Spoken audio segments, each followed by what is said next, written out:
Muy buen día a todos. El día de hoy, mi compañera Abigail y Maite y una servidora Jacqueline les vamos a hablar acerca del transporte en la Ciudad de México, particularmente el del metro, y nos vamos a enfocar en algunas problemáticas sobre seguridad que se han desarrollado en los últimos años, cuáles han sido las soluciones que les han dado y cuál sería nuestra propuesta para complementar estas soluciones al tema de seguridad en el transporte metro. Pero antes vamos a dar un poco de historia, contexto. Más adelante vamos a hablar acerca de cómo ha ido evolucionando y para centrarnos finalmente en las problemáticas de seguridad. Ni bien el fenómeno de la urbanización, acelerada en el siglo XX, transformó irreversiblemente la configuración de las grandes capitales.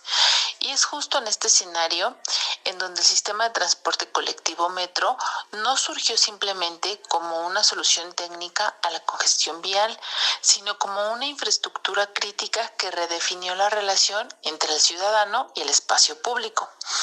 Desde la inauguración de la primera línea en Londres en 1863 hasta la consolidación de redes más complejas como la de la Ciudad de México en 1969, el metro ha operado como un motor de democratización urbana, al permitir el flujo masivo de capital humano. Este sistema de transporte subterráneo ha facilitado la integración de las periferias, ha impulsado el desarrollo económico y ha servido como un laboratorio de ingeniería civil frente a desafíos geológicos sin precedentes. Bien, el presente trabajo se propone analizar la evolución histórica del metro, examinando no solo sus hitos tecnológicos, sino también su impacto sociopolítico y su capacidad para moldear la identidad cultural de las contemporáneas y los conflictos en seguridad que se han presentado. El metro de la Ciudad de México es uno de los sistemas de transporte más icónicos del mundo, no solo por su extensión, sino por la increíble hazaña de ingeniería que representó construirlo sobre un antiguo lago y una zona de alta actividad sísmica. Inaugurado en 1969, su creación fue la respuesta a una crisis de movilidad en una capital que crecía a pasos agigantados. Y para entenderlo cómo surgió, vamos a explorar tres grandes ángulos. El primero, el de la ingeniería. En este descubriremos cómo los ingenieros mexicanos, liderados por Bernardo Quintana, diseñaron un sistema que flota en el suelo blando del antiguo Valle de México. El segundo, un museo bajo tus pies que explora los hallazgos arqueológicos que surgieron durante la excavación, incluyendo el famoso adoratorio a Exchical en la estación del metro Pino Suárez. Y en tercero, el diseño visual y cultural. En este conoceremos un poco la historia detrás de la icónica icografía del metro, los logotipos de las estaciones, diseñadas para una población que en ese entonces tenía altos índices de analfabetismo.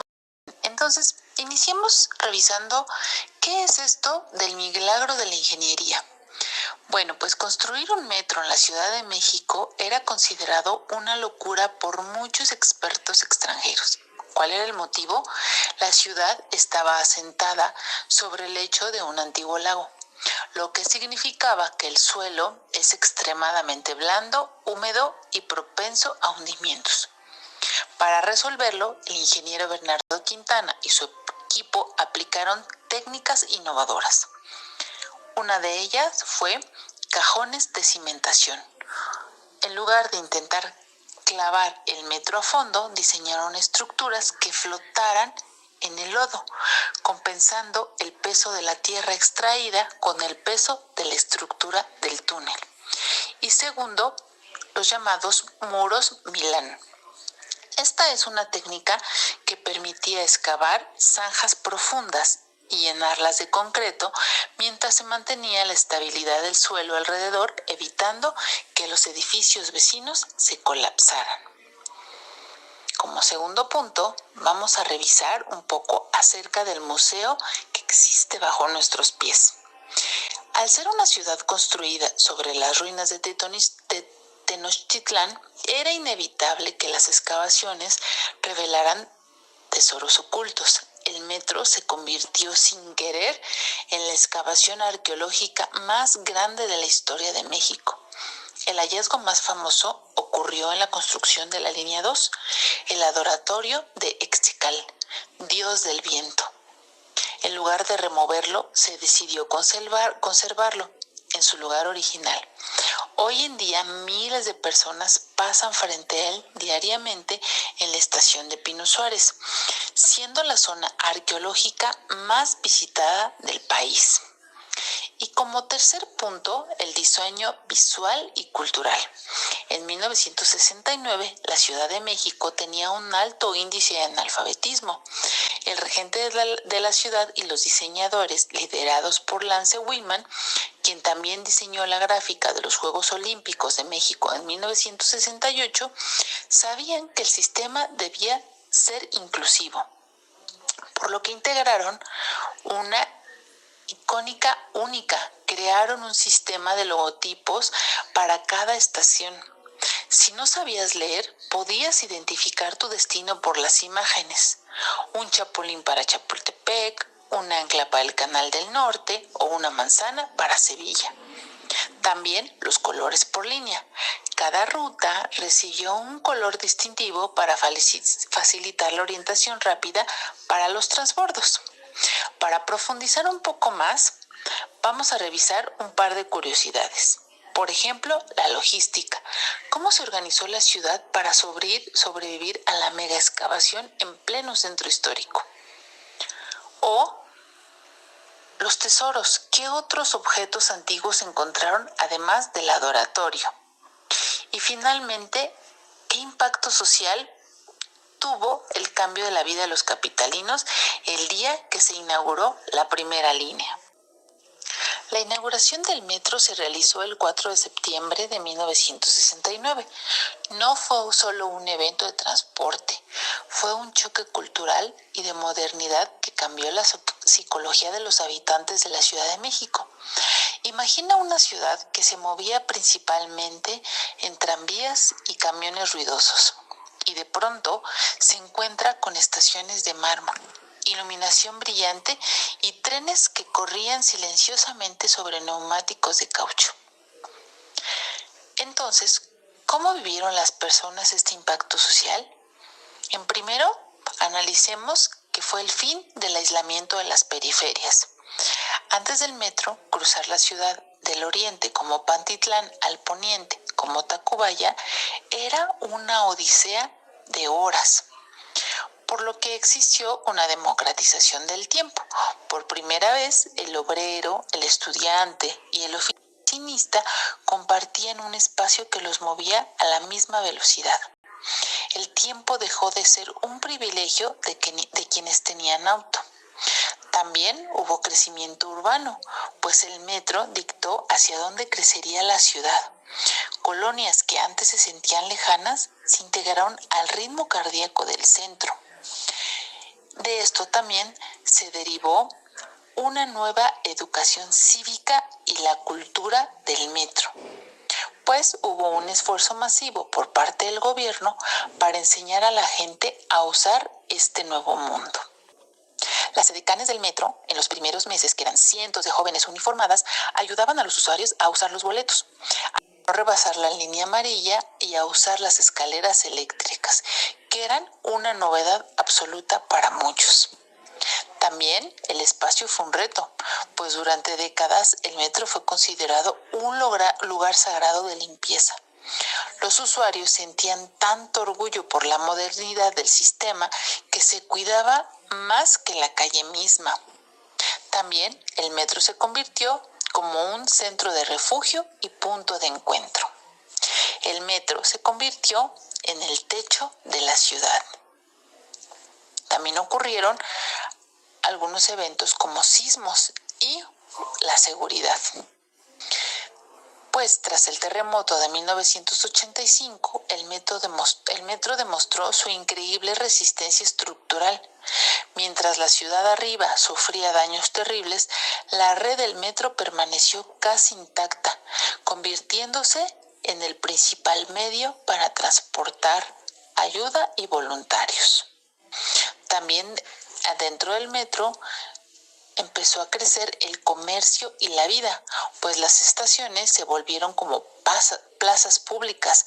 De ahí nacieron fenómenos como los vagoneros, las exposiciones de arte en los transbordos y los encuentros en el reloj de las estaciones. Para poder mejor entender este cambio, ¿qué te parece si analizamos un poco y más de fondo cómo fue que fue cambiando? En cuanto a los costos, cómo pasó de un boleto a una tarjeta y cómo la creciente y acelerada modernización, además del uso, radicaron también en algunos temas de seguridad. Hola, yo soy Abigail. Yo les voy a hablar acerca de los costos del metro desde sus inicios, el seguro de viaje y cómo funciona, la evolución de boletos a tarjetas, la problemática de instalaciones, la inseguridad en el metro, como lo son el acoso, los asaltos, los suicidios e ingresos con armas blancas y calientes. Primero que nada, les voy a comentar acerca de cómo ha evolucionado el costo del pasaje del metro de la Ciudad de México. Desde sus inicios, en 1969, cuando se inauguró, costaba $1.20 por boleto. En 1986 aumentó a $1 tras el ajuste económico. En 1995 aumentó tras la crisis económica y el cambio de moneda. Se fija en $1, en el nuevo peso. En 1997 el precio subió a unos 50 pesos. En 2002 incrementó a 2 pesos. En 2010 aumentó a 3 pesos mexicanos. Ya para 2013, a finales de diciembre, se ajustó a 5 pesos, que es el precio que se ha mantenido hasta la fecha. Les voy a hablar también sobre algo muy importante, que es el seguro de viaje del metro de la Ciudad de México. ¿Qué es? Pues es una póliza automática e integral incluida con el pago del pasaje, o sea, tus 5 pesos, que protege al usuario ante accidentes dentro de las instalaciones, desde la entrada hasta la salida, cubriendo gastos médicos, hospitalización, rehabilitación y, en casos graves, indemnizaciones por incapacidad o fallecimiento dentro de las instalaciones. ¿Cómo funciona?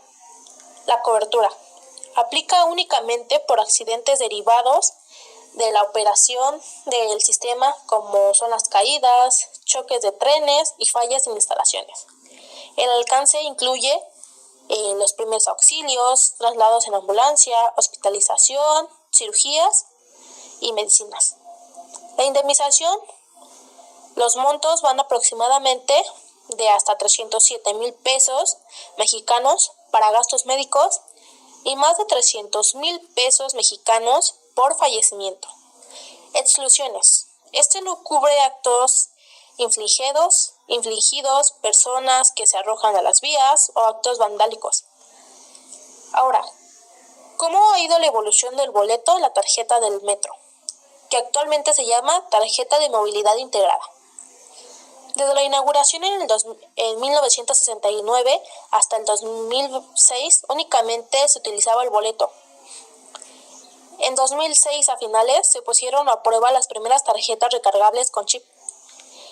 Ya para 2023 se inició con la eliminación del boleto físico, comenzando por las líneas 4 y 6. Ya para 2024 se había quitado por completo, iniciaron con las líneas 4 y 6 del metro de la Ciudad de México, que solo aceptaban las tarjetas de movilidad integrada. Vamos a hablar de un punto muy importante, que son los problemas en las instalaciones. Enfrentan una crisis estructural y operativa, como el deterioro de infraestructura, falta de mantenimiento preventivo, robo de cables, fallas constantes en escaleras eléctricas y saturación. Otro punto muy importante del que les voy a hablar es sobre la inseguridad que hay en el metro actualmente. Pues ha aumentado desde el 2025 con un aumento del 21.7% en robos, pero son principalmente en bolseo, pues que hay en horas picos y en estaciones saturadas, que es más común en las líneas 1 y 4 que van de Pantitlán y de Indios Verdes a Universidad. También les voy a hablar de algo muy importante, que es que también ha aumentado los casos de acoso sexual, ya sea para hombre o para mujer, reportes de pinchazos, que después son las agresiones con jeringas, los suicidios e ingresos con armas blancas y calientes. A continuación, mi compañera Maite. Hola, buenas tardes, yo soy Maite y les voy a hablar sobre las soluciones a problemas como los hemos visto anteriormente. Tenemos que entender que el enfoque de estas soluciones debe de ser propositivo y que también debe ser específicamente analítico, que conecte con las fallas de la infraestructura y la sociedad, que también tengan soluciones desde la gestión pública y la teoría sociológica. En soluciones a los problemas de seguridad e infraestructura, tenemos que empezar hablando de los temas relevantes, como lo son los asaltos, el acoso y el deterioro de las instalaciones.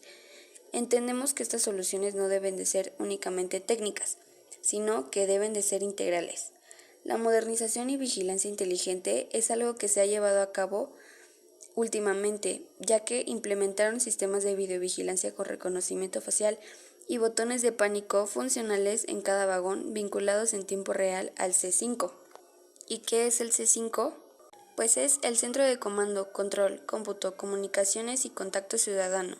Este es el centro tecnológico de inteligencia y de videovigilancia más avanzado utilizado en la Ciudad de México y en el Estado de México para la seguridad pública y atender emergencias cotidianas. También se ha implementado el diseño ambiental para la prevención de delito, el CPTED.